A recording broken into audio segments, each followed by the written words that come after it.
day, we're hanging out at Scott Randolph's house. He says, "Oh, dude, Brandon Novak's coming over." Oh, cool, man. He says, "What do you think about doing another episode with Novak?" I'm like, "Hell yeah, absolutely, man. Let's do it." And so then you show up, and then you were like, I wouldn't have known. Yeah. But presumably when this episode comes out, like there's gonna be a whole wave of it's already in the headlines. It's already became news since I saw you earlier to now, which is what, 3 hours. Yeah. It's been made public that he was arrested. By the time we get done recording this episode, it's gonna it's everywhere. I mean, how do people find out when a celebrity, like when you go to jail or Bam goes to jail, like he leaves? Clearly, he's in there. So does that mean there's a leak within the system that somebody's like calling somebody and saying? I think it's public record. Yeah, it is. It's public record. But so is somebody like constantly looking online for like Bam Margera, and he happens to pop up in that jail? Like, how do they know so quick? I'm sure it fits in someone's job description somewhere within like the local papers, just kind of running the arrest records every day to see who pops up. But okay, so it's all over the news already. Like on the day when this comes out, next week it'll be even more so. But in the spirit of what I started out saying, like I don't really want to get into it. I don't want to make the title that. Like I don't want to be exploitative. I even think I just want to talk about Brandon Novak. God damn it. Who said a dog doesn't get his fucking day? I mean, speaking of jail, Brandon Novak. Perfect segue. Okay, Yeah. so I went through your Wikipedia. You didn't try to fucking edit or change it, did you? Because we just found out prior to starting this that Steve-O used to have a real knack for that. No, not a real knack for that. I just remember like years ago, before I got clean and sober, being on extended benders, snorting substances, and just trying to figure out how to edit people's Wikipedia page. He's editing it right here. We can edit Novak's. I mean, I was trying to figure it out. I couldn't figure it out. I wanted to edit people's Wikipedia pages to. It was only one person, but to harm their reputation. I should have hired you because I had tried and had people try to or attempt to edit mine or at least one specific thing off of it so many times, and it keeps reappearing. Look at what we just changed.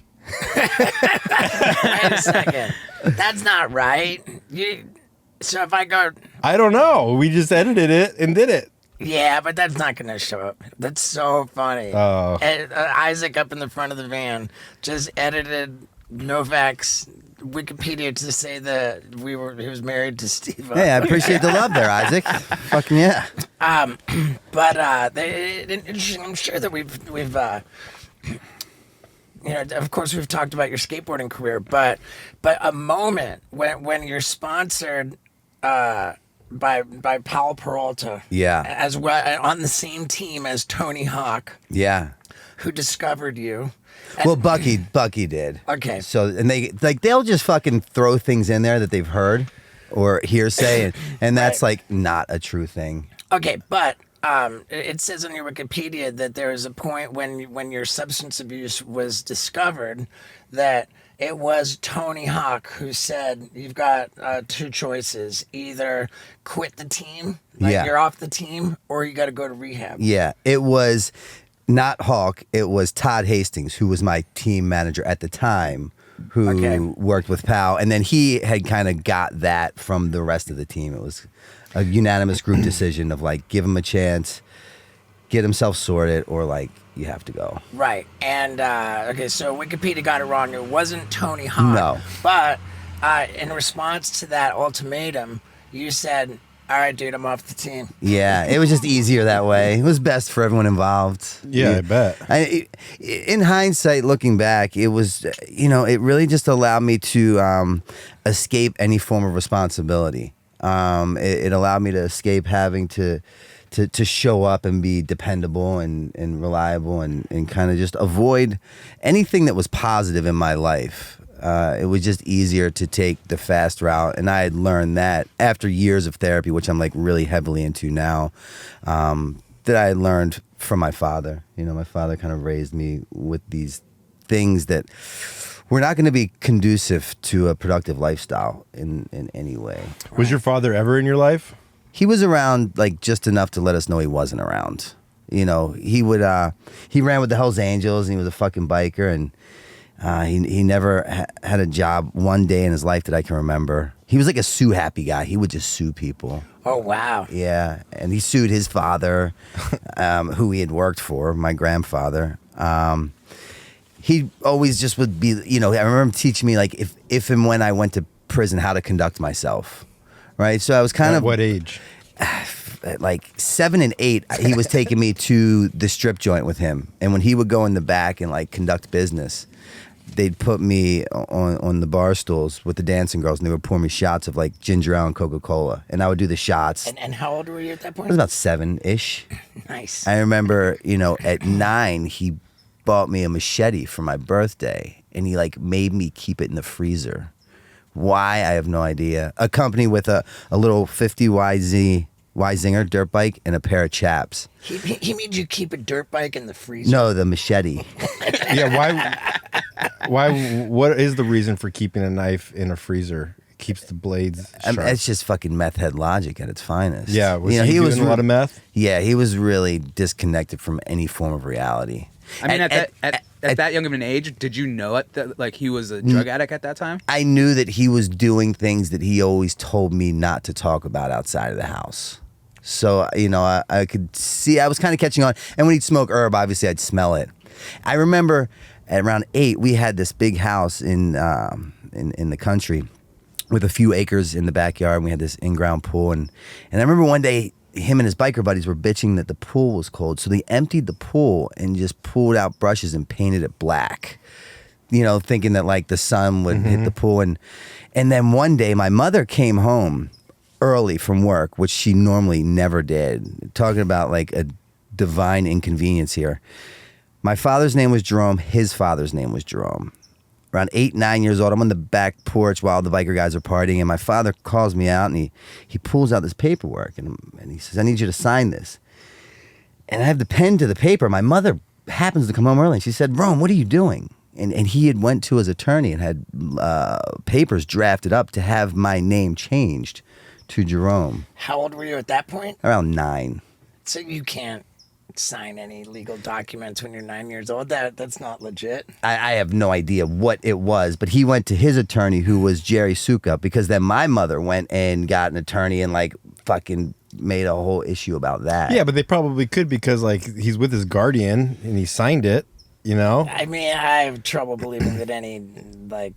How did you guys afford the house if you never had a job? Was he like doing like off the books type of money he shit? grew a lot of herb in the basement of that house. Like they kind of built out fake walls and behind it. Oh, wow. And I remember that because when we were trying to sell the house, when my mother finally was getting the first divorce, we'd have the real estate agent coming over, and he would like insist that I do not like point out these rooms.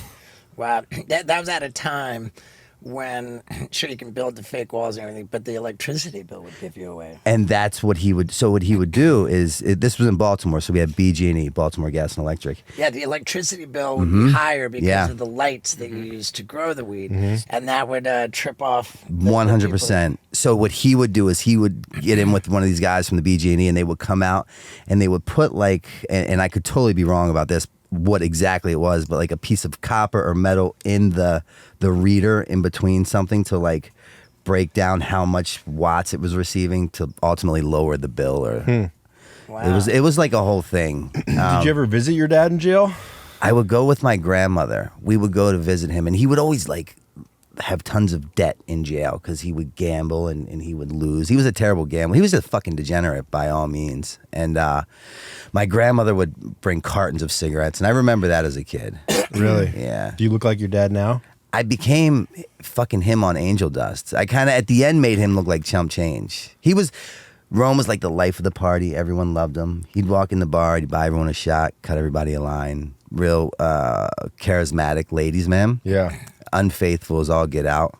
And so we'd be like in the middle of the night. My mother would wake me up, and we'd have to go search the streets for her car because at the end, when he was getting bad, she was working, and there was only one car, and we'd like catch him in the car with other women in the bar parking lot, and so we would like run and move in the middle of the night, and I couldn't stand it. Like, really despised him, and then I'd come home from skating, like me and Bucky and everyone would be out skating, and I'd come home and he would just be in the kitchen of whatever new house we moved to, cooking dinner like nothing ever happened. It's been a long time since I gave you guys an update about my hot sauce, and I have big news. We are going into grocery stores because we've got a label without the word butthole on it. And I know that might be upsetting to a lot of you, but the butthole version is still available on Amazon. And we have a new flavor, Heavenly Jalapeno, which is ridiculously good. I mean, what can I say? I love my hot sauce, and I love it when you guys support it. So get it on Amazon, stevo.com, and soon enough, in a grocery store near you. Thank you guys. I love you.